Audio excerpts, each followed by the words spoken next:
जळगाव जिल्ह्यातील वरणगाव येथील 80 नागरिक हे नेपाळ इथं पर्यटनासाठी गेलेले होते. त्यापैकी 40 नागरिकांची बस काठमांडू इथं काल सकाळी 11:30 वाजता दरीत कोसळली. दुःखद बातमी अशी की या दुर्घटनेत 40 जणांपैकी 24 लोकांचा दुर्दैवी मृत्यू झाल्याची बातमी हाती आली आहे. जळगाव जिल्ह्यातील भुसावळ तालुक्यातील वरणगावसह परिसरातील 80 जण नेपाळ दर्शन करण्यासाठी जात असताना काठमांडू शहराच्या जवळ असलेल्या खैरनी नदीमध्ये एक बस कोसळून अनेक जण ठार झाल्याचं सांगितलं जात आहे.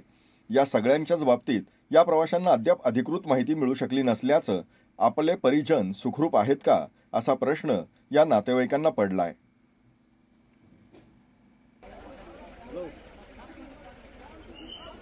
Parce que nisquero você nishishi que mata ita isi ga ide shimaoto.